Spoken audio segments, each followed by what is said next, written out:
that involves the jailkeeper, his daughter, and his daughter's boyfriend. The jailkeeper is a kindly, bluff old peasant type named Rocco. He has a pretty teenage daughter named Marcellina, who is beloved by the equally young jail porter, whose name is Giacchino. Now, Giacchino is trying to get her to marry him, but alas, Marcellina does not return his affection because she has fallen for the new assistant, Fidelio, not knowing, of course, that he is a she.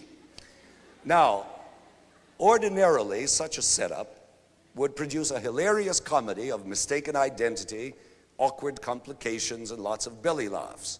But instead, this little comic triangle gets mixed up with the noble tragic drama of Florestan and Leonora, so that the subplot gradually gets lost in the shuffle and finally disappears altogether. For instance, at the very end, when Florestan is freed and publicly reunited with his wife Leonora, and poor little Marcellina realizes with a thud that there's no such fellow as Fidelio at all, she's given one short line to express her surprise.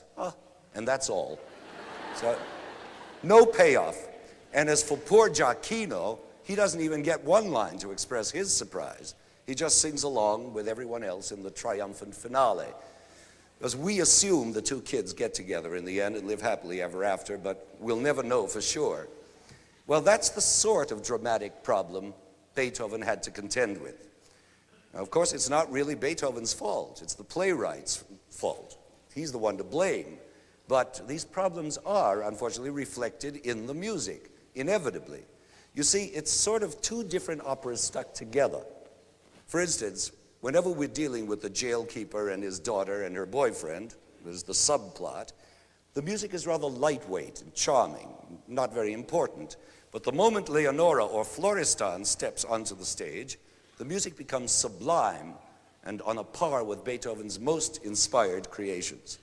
For example, here's the beginning of the duet between the two youngsters, Giacchino and Marcellina.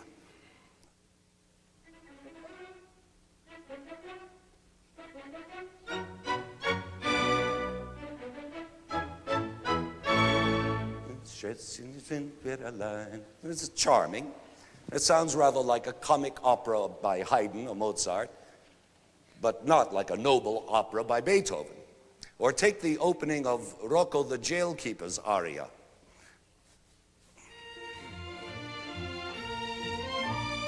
Hat man nicht auch Gold bei Neben, kann man nicht ganz glücklich sein.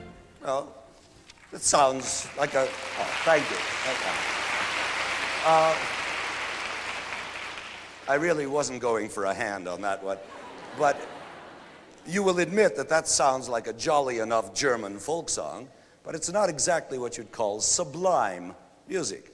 And needless to say, it's the sublime music we're concerned with today, especially in this year of 1970, when we're celebrating Beethoven's 200th birthday. And perhaps the longest continuous stretch of sublime and dramatic music in the whole opera is that sequence of 4 musical numbers which opens Act 2, an aria, a duet, a trio, and a quartet, in that order. And that's the music we're going to hear now. I'm sure you'll see immediately what a world of difference there is between this magnificent music we're going to hear and the cute little bits we were just listening to. These 4 pieces are going to be sung in German by 4 unusually gifted young singers who are special postgraduate students at the Juilliard School here in Lincoln Center. They're a great credit to the school and to its new American Opera Center, which is headed by the brilliant opera director Tito Capobianco. The singers, in order of musical appearance, are Forrest Warren singing Florestan, Anita Darien as Leonora, Howard Ross as Rocco, and finally David Cumberland as the monstrous Pizarro.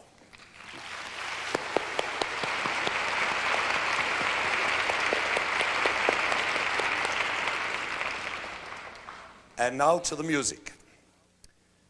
We begin with Florestan's great aria. It's the opening of Act 2.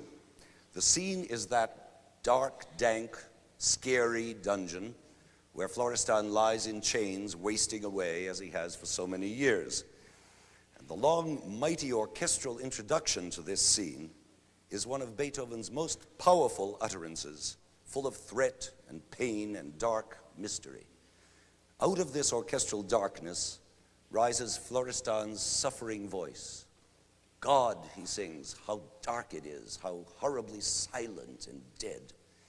And then he tells in a famous noble melody of how in his days of youth he had spoken out courageously for truth and freedom against the tyranny of Pizarro, only to wind up in this filthy black pit.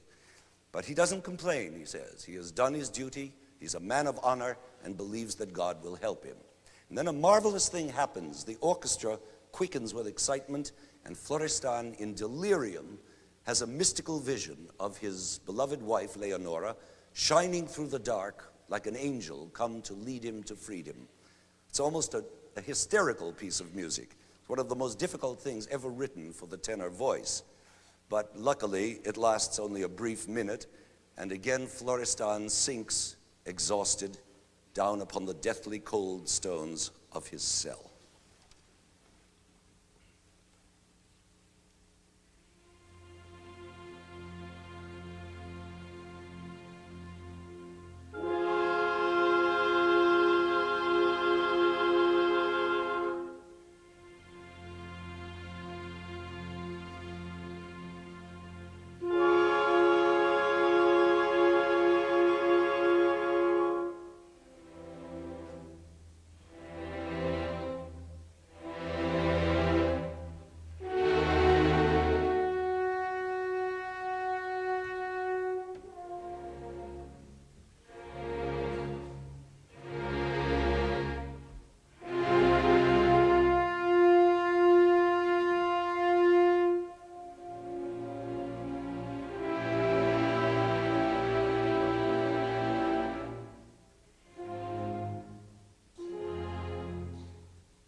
sanft säuseln der Luft. Und ist nicht mein Grab mehr erhellet. Ich seh wie ein Engel an rosigen Duft sich tröstend zur Seite mir stellet. Ein Engel Leonoren, der Gattin sogleich der führt mich so breit ins himmlische Reich. Und spür ich linde, sanft säuseln der Luft. Ich seh wie ein Engel im rosigen Duft, ein Engel sich tröstend zur Seite mir stellet. Ein Engel Leonoren, der Gattin sogleich, der wird mich so Freiheit ins himmlische Reich, so Freiheit ins himmlische Reich, der wird mich so Freiheit ins himmlische Reich, so Freiheit ins himmlische Reich, ins himmlische Reich, ins himmlische Reich.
Now you understand what I mean by sublime music.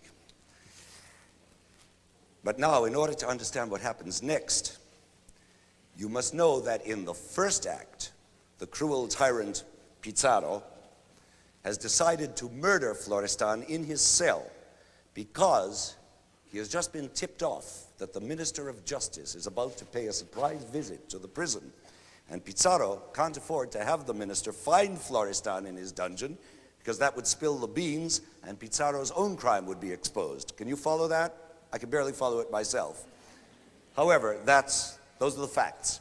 And so, he has bribed Rocco, the nice old jailkeeper, to prepare a grave for Florestan in an old abandoned well in his dungeon. And once it has been dug, the plan is for Rocco to whistle a signal, and Pizarro will then slink in with his dagger, do the foul deed, and have Florestan buried before the minister can arrive. It's all a race against time, you see, and the suspense is tremendous. So in this next duet, we find Rocco descending into Florestan's infernal dungeon, a spade in one hand, a lantern in the other, and accompanied by Fidelio, who, as you know, is really Leonora in disguise. Now, she has persuaded Rocco to take her along to help in the digging on the grounds that Rocco is old and weak and needs assistance. As they enter the dungeon, we hear whispered dialogue between them. It's so cold down here, it's so dark. There he is. I can barely make out his form. He seems dead. No, he's just sleeping. There's the well. Look, you're trembling, he says to her. No, it's just the cold, she says, trying to be brave. And so the duet begins. Come on, dig, says Rocco. We have very little time. Yes, yes, answers Leonora. But inside she's praying, give me strength to get through this. Let me set him free.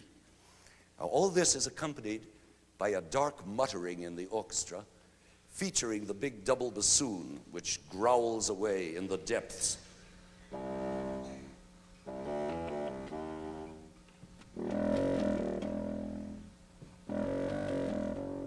That's Beethoven's kind of tone painting, the deep, dark atmosphere of the place.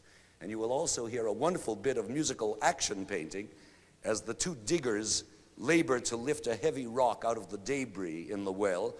And it's really quite a moment when the orchestra tells you that they've finally done it.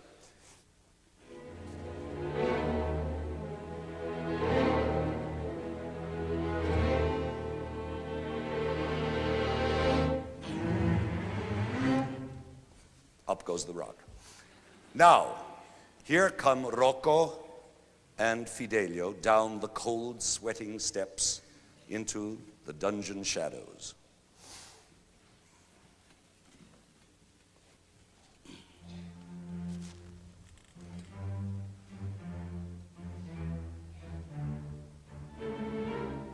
Wie kalt ist es in diesem unterirdischen Gewölbe? Es ist natürlich, es ist ja so tief.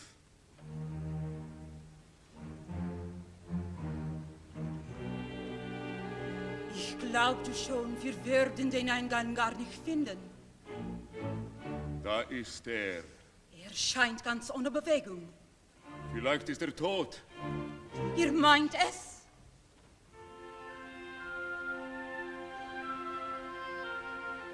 Nein, nein, er schläft. Das müssen wir benutzen und gleich ans Werk gehen. Wir haben keine Zeit zu verlieren. Es ist unmöglich, seine Züge zu unterscheiden. Gott, steh mir bei, wenn er es ist.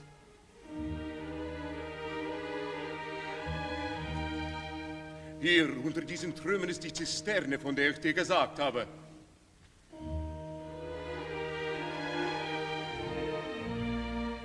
Wir brauchen nicht viel zu graben, um an die Öffnung zu kommen.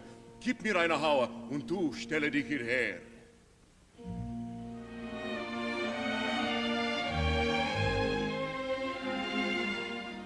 Du zitterst. Fürchtest du dich? Oh nein, es ist nur so kalt. So mache fort, im Arbeiten wird es schon warm werden.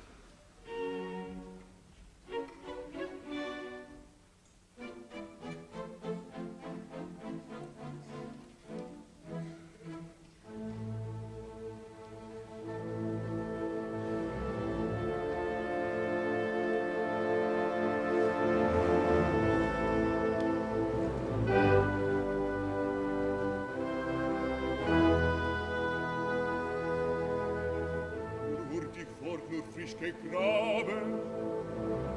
Es wird nicht lang, er kommt herein. Es wird nicht lang, es wird nicht lang, er kommt herein. Ihr sollt ja nicht zu klagen haben, ihr sollt gewiss zufrieden sein. Nur hurtig fort, nur frisch gegraben, es wird nicht lang, er kommt herein. Ihr sollt ja nicht zu klagen haben, ihr sollt gewiss zufrieden sein. Komm, hilf, doch diesen Stein mir heben. Hab Acht, er hat bewegt. Ich helfe schon, sorgt nicht, ich will mir Ruhe geben. Ein wenig noch, Geduld, er weicht. nur etwas noch, Es ist nicht leicht, etwas noch. es ist nicht leicht.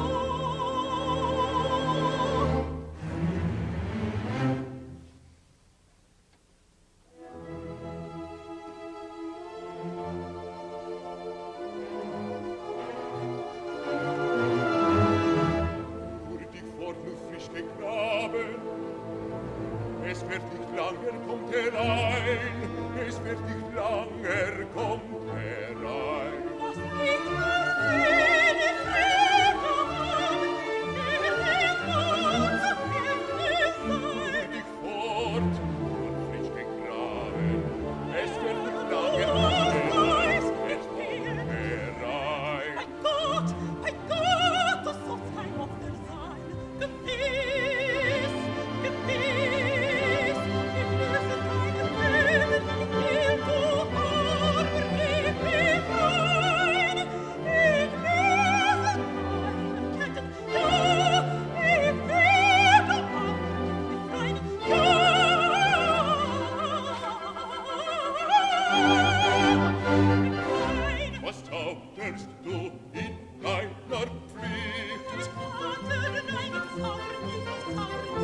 Was zauberst du in deiner Pflicht? Vater, nein, ich zauber nicht, ich zauber nicht. Nur hurtig vor mir frisch gegraben. Nicht zu klagen haben. Es wird nicht lang, so kommt der Herr. Ja, es wird nicht lang. Ja, es wird nicht lang. Es wird nicht lang, so kommt der Herr. Kein Ohr schwer, kein Ohr schwer. Es wird nicht lang, so kommt der Herr. Kein Ohr schwer, kein Ohr schwer. Das wird nicht viele Früchte. Graben, es wird nicht lang.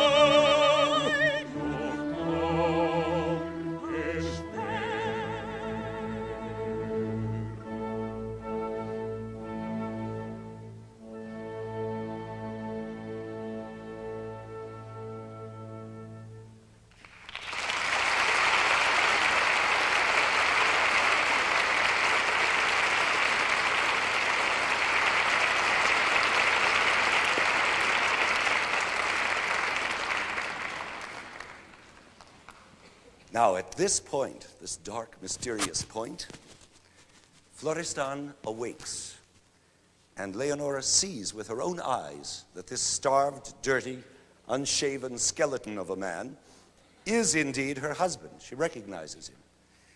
He asks for a drink of water, and Rocco, moved by pity, gives the prisoner a little wine from his flask.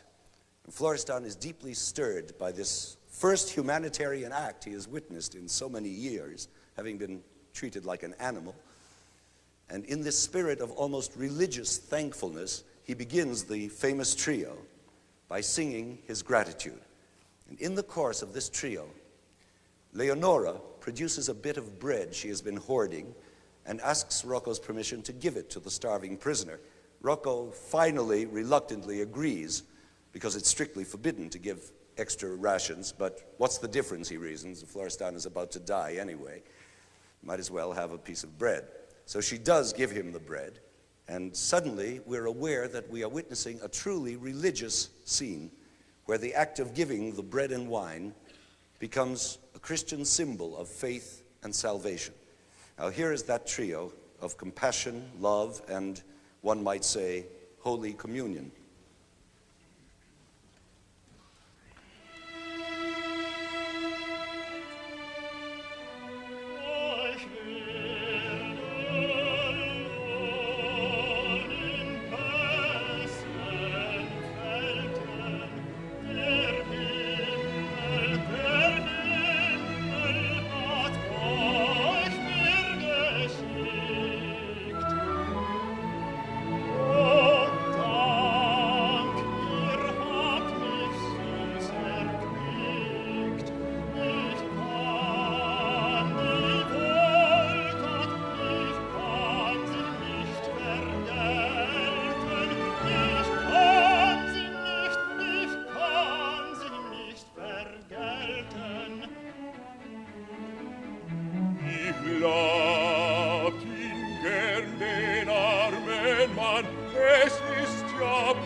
Sag ich dir, das hieße wirklich so viel Wagen, das hieße wirklich so viel Wagen,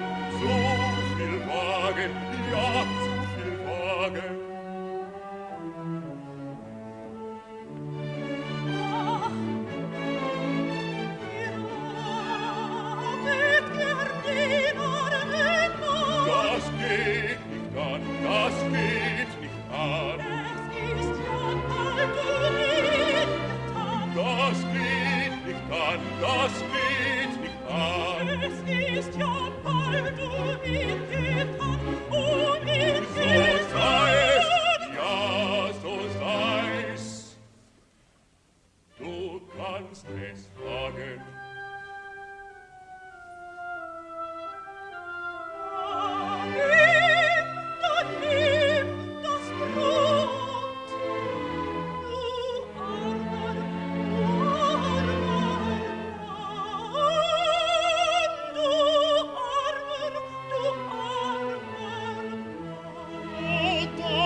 Alles ist ja bald ihn getan, der arme Mann.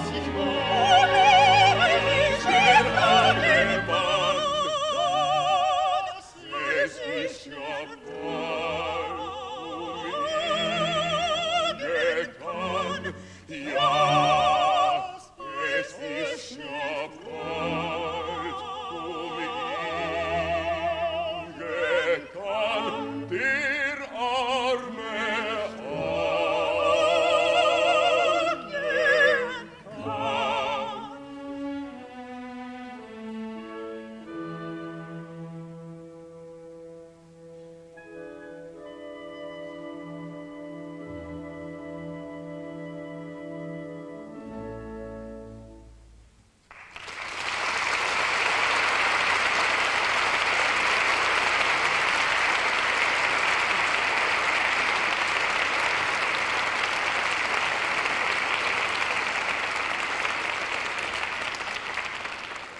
God, that's beautiful stuff.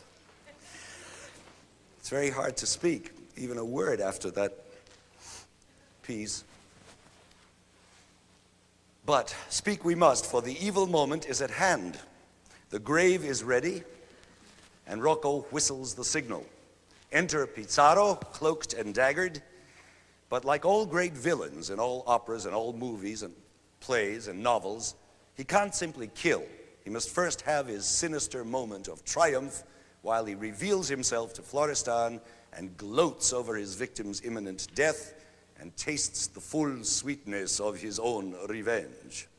Now, this is, again, one of those glaring dramatic flaws of which this opera is so full. You see, Pizarro knows that he's racing time, that the minister may arrive at any second, yet he can't resist milking his big moment. But then when he finally does lunge for the kill, Leonora plants herself suddenly between her husband and the killer, shouting, "Back! You must kill me first. Stab first this breast." And the others are astonished. "What? Stop him. Take him away. Who is that person?" And there's general consternation, topped by Leonora on a high B flat, singing, "First you must kill his wife." "What? My wife? His wife?" More general consternation. And Pizarro, by now wild with fury, lunges again to stab both of them when Leonora suddenly draws a pistol, shouting, "One more step and you are dead." And at that wildly dramatic moment, on the word dead, there is heard off in the distance the famous trumpet call announcing that the minister has arrived. And there is a hushed moment of mixed emotions, wonderment, relief, anxiety, suspense, all mixed together. And then again the trumpet call, nearer this time, louder, and now at last we're sure Pizarro is foiled and the lovers are saved.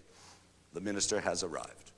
And the quartet then concludes with a thrilling coda, with Leonora and Florestan rejoined, singing jubilantly of their salvation, Rocco singing his relief, and Pizarro cursing his fate. It's a scene worthy of a Western thriller movie, but the amazing and magical thing is that with Beethoven's music, it becomes so much more than that. It transcends our little earthbound sphere of heroes and villains, and it becomes something pure, abstract, sublime, and in the highest poetic sense, the triumph of good over evil.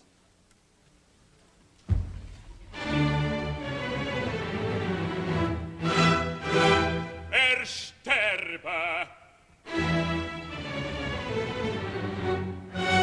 Doch soll erst wissen, wer ihm sein stolzes Herz erfleicht. Darf in Dunkelheit zerrissen. Sieh her, du hast mich nicht getäuscht. Pizarro, den du stürzen wolltest. Pizarro, den du fürchten solltest.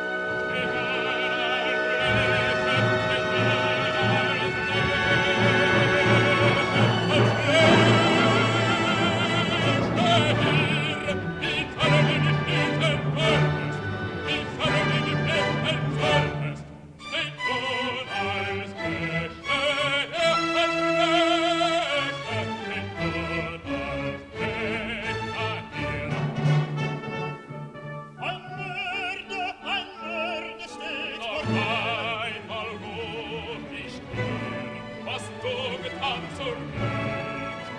Nur noch ein Augenblick von diesem Fall. Schreck! Was soll? Auf Boden des Todes diese Brust, der Tod sei dir geschworen, für deine Wiederlust. Der Tod sei dir geschworen, für deine Wiederlust.